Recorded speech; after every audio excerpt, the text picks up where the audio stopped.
We all want to change the world. We all want to change the world, right? You tell me that it's evolution.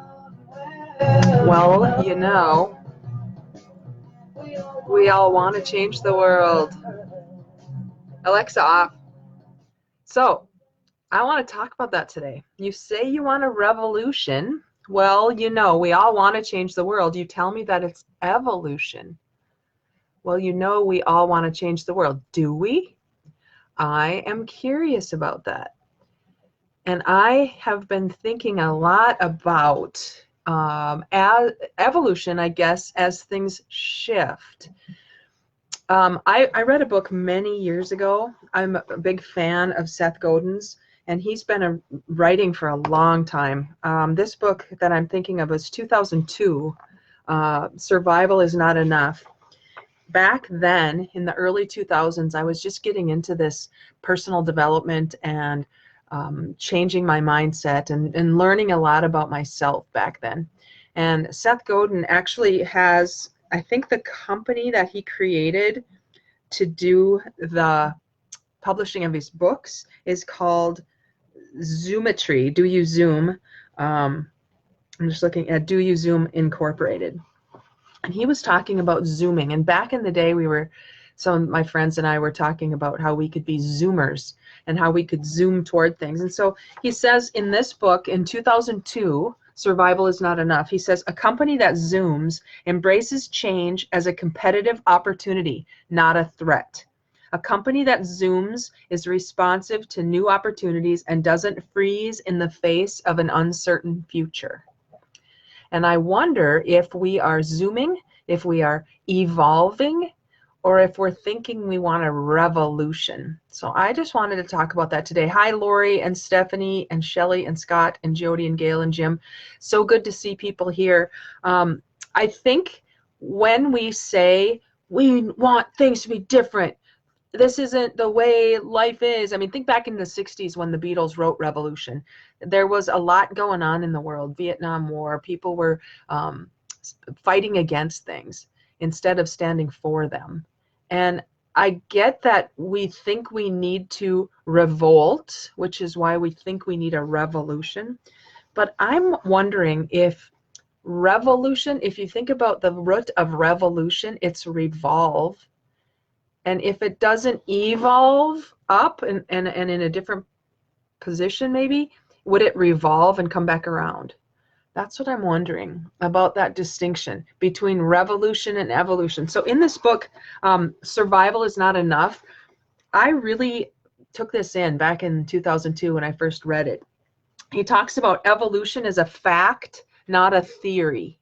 As many more individuals of each species are born than can possibly survive, and as consequently there is a frequently recurring struggle for existence, it follows that any being, if it vary however slightly, in any manner profitable to itself, under the complex and sometimes varying conditions of life, will have a better chance of surviving and thus be naturally selected. Now keep in mind, this is from Darwin. That's what it meant. This is what was in the beginning of this book, and it's about the survival of the fittest. And I wonder if it's really about survival anymore, or if it's about thriving. And so I think about Seth Godin as an example of an author. And Seth has been writing for many, many years. And I will tell you that in his latest book, This is Marketing, there's a different Seth. There's a different Seth in this book than in this book. This book was about a revolution. He was almost angry, it felt like. You need to, you have to, you should, you have to zoom, get yourself out of your rut. This book, if you're familiar with him, this is his latest book. This is Marketing. You can't be seen until you learn to see. Has a very different feel to me. He's a kinder and gentler Seth. He still talks about what needs to shift, I think, yet it's not in a way that creates resistance, at least not in me. And maybe that's me. Maybe I'm the one who's evolving. I remember thinking about people and things that would say you need to, you have to, you should. And I would resist that just normally because I resist a should. I resist somebody pushing on me. So I thought that was just me. And I thought I'm soft and I don't really have it in me to be competitive and driver. Even when I played basketball in college, I remember distinctly senior year, we weren't that great. We had a winning season, but we weren't going to go win anything, past our regional. It was a struggle. My senior year of college, I had a new coach who wanted to get rid of the old and get ready for the new, and I was the old, and so there was always this struggle. And I remember at the end, one of the last games, we were playing one of our rivals, and we were behind, and we didn't lose to this team very much, but at the end of the season, it had been a long season. And I remember at the end, it was a really close game, and we were supposed to get a foul before the ball came in. The idea was if you can get them to foul you, you can get to the free throw line, get a free throw before there's any time off the clock. So knowing that was what we were supposed to be doing, I kind of grabbed one of the players and pulled her on top of me before the ball came in, so it looked like she ran into a screen. I did this on purpose. I knew what I was doing. I pulled her on top of me, expecting that I would get the foul. We would get either, we'd get the ball back, or I didn't really expect that they'd call the foul on her. I didn't, but they did. They called the foul on her. And she was so angry with me. And rightfully so. I totally pulled her on me. I'm not that kind of player. I never was that kind of dirty player. And that's such a judgment, man. I was never that competitive. I mean, I wanted to win, but I never wanted to win at somebody else's expense. And so because I got fouled, I shot the free throws at the end. I don't remember if we won or not. All I remember is that she wouldn't shake my hand after the game. And I remember thinking, if this is the impression she has of me going for the rest of her college career, because she was a freshman, I was a senior, that wasn't worth it to me. And I went to one of the other captains who I had known for 4 years and played against, and I said, would you please tell her that is just not who I am. I'm not somebody who will jeopardize a relationship for a win. I never have been. Yet I've always thought that's what you have to do if you want to thrive in the world. To use Seth Godin's words in his book, Survival is Not Enough. And what I'm realizing is that's never been me. I've never been the push. You need to, you have to, get out of my way. I'm going to mow you over. And so in business, in my whole career, I've always thought that I've needed to change because it's never been about that for me. And when others around me are saying, you got to go make your calls and do this and call 300 people and make sure you get the 2-10-40, two appointments a day, 10 a week, 40 a month, man, that's just felt really heavy to me. And what I'm telling you all of this because I'm realizing that this is This is a kinder and gentler Seth Godin, who's understanding, I think, in my reading of this, that relationships are more important in the long run than a quick win. So I'm just curious about that revolution, evolution, and I'm watching a couple people who have joined, Patty and Mark and Tony. You guys are competitive. I know that about you, Tony, Patty, and Mark, all of you. Jim Peterson, we're competitive. We've been athletes, and I understand that it's about winning. Yet, is there more to it? Would that be what a revolution would want to do? And then, does a revolution come back around? Or could there be a way to evolve and then have conversations about the same topic, but in a different way? So one of the authors I'm noticing is doing that is Seth Godin. Another author I'm noticing is doing that is Danielle LaPorte. And Danielle LaPorte's first book was The Fire Starter Sessions, and it was very, look, you can see the words. The moment you say yes to acting on your desire is the real beginning. Big words, do this, get out there. And then she wrote this, her last book is called White Hot Truth. And what I'm learning from her, I met her when this book came out, Firestarter, and then I met her again with this new book. And there's a difference to her. She says, clarity for keeping it real on your spiritual path from one seeker to another is the subtitle of this book. And I'm noticing a shift in her. I'm noticing a shift from what I might call fear-based push to love-based invitation. And I'm wondering if other people are seeing that distinction. Is there an opportunity to evolve in our understanding and our ability to relate to each other such that we might be able to build longer term relationships that can take us much further than short term wins at somebody else's expense? And that's what I see as a revolution. You know, going back to the lyrics, the Beatles lyrics, you say you want a revolution. Well, you know, we all want to change the world. You tell me that it's evolution, he says. Well, you know, we all want to change the world. But when you talk about destruction, don't you know that you can count me out? Don't you know it's going to be all right? All right, all right. I'm not singing this for you. You say you got a real solution. Well, you know, we'd all love to see the plan. You ask me for a contribution. Well, you know, we're doing what we can. But if you want money for people with minds that hate, all I can tell is, brother, you have to wait. Don't you know it's going to be all right, all right, all right. You say you say you'll change the Constitution. Well, you know we all want to change your head. You tell me it's the institution. Well, you know you better free your mind instead. But if you go carrying pictures of Chairman Mao, you ain't going to make it with anyone anyhow. Don't you know it's going to be all right? And as I'm thinking about that, man, is that current right now? Think about that.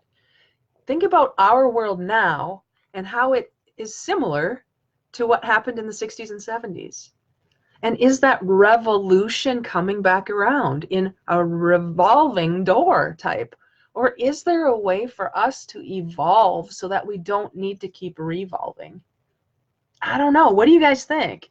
There's a lot of us here watching this, and I'm kind of getting on my soapbox talking about this. Anybody have any thoughts about that? I feel better attracting people to an idea than forcing them to an idea. I know there are times and places for what I call motivation, which is telling people what they have to do, because sometimes we have to move quickly.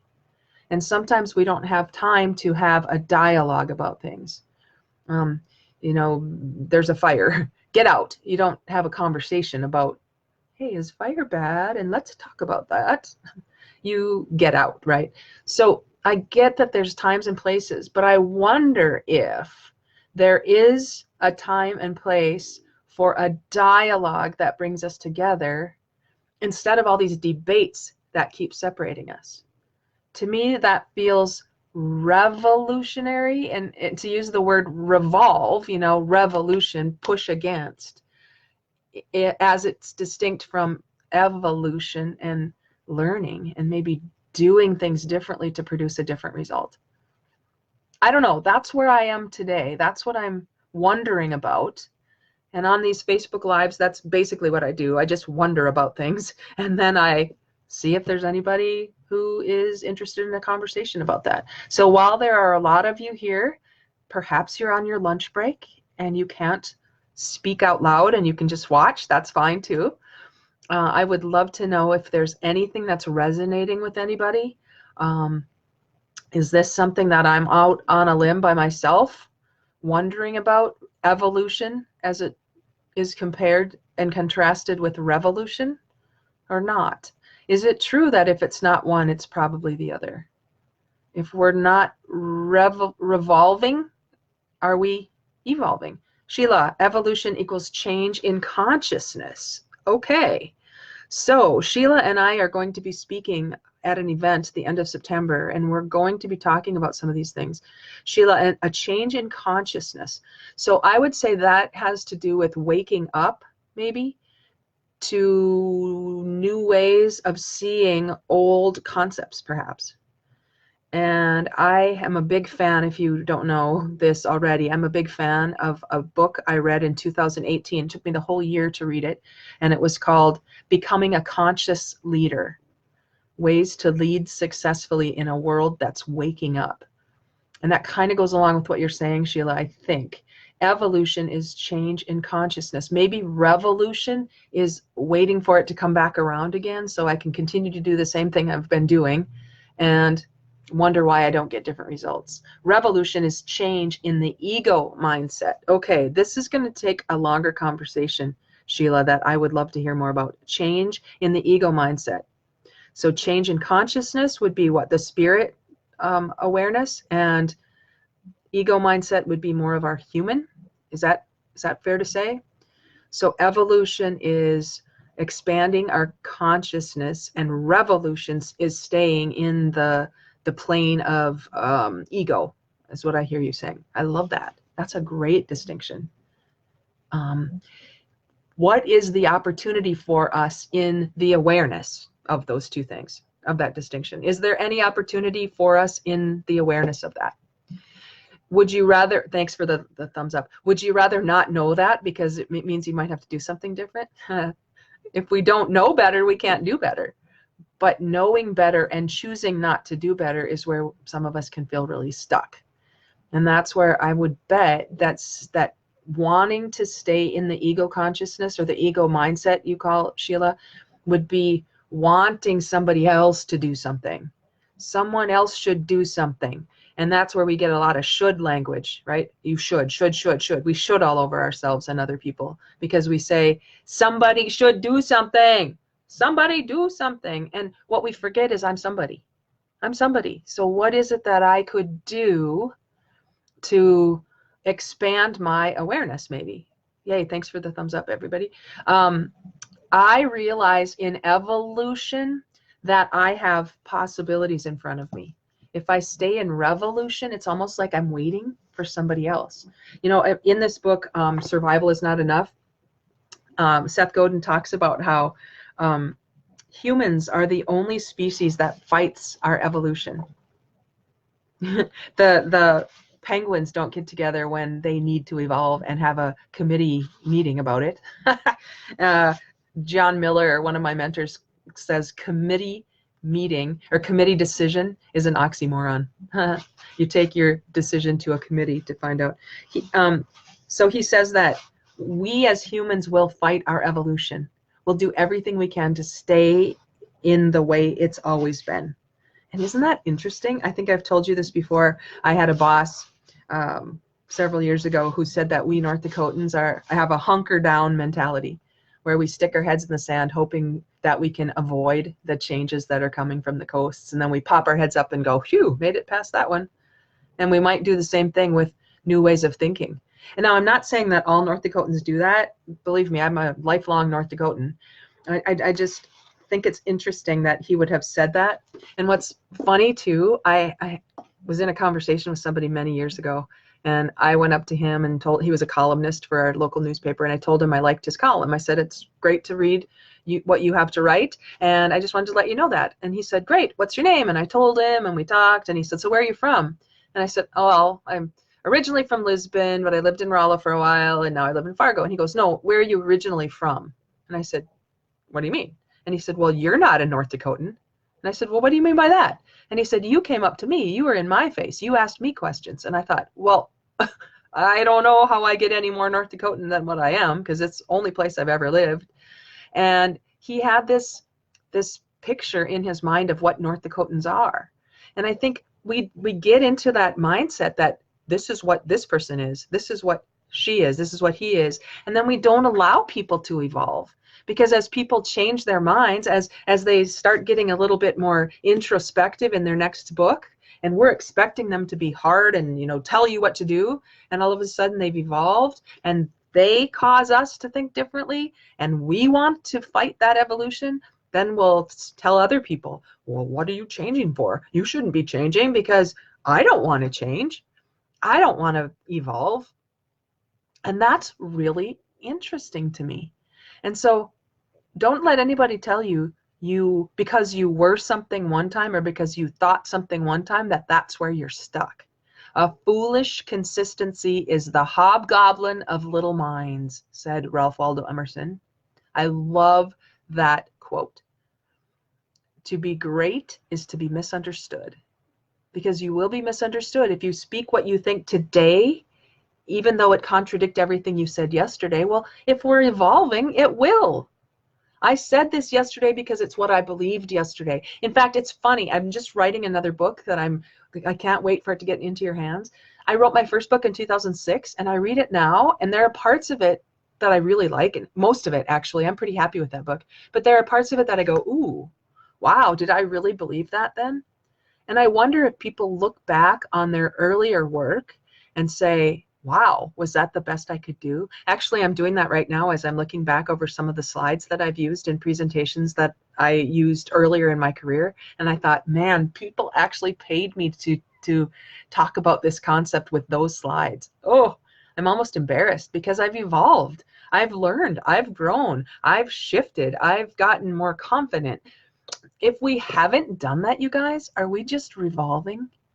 Are we just waiting for the next thing to come by so that we can react to it instead of actually responding?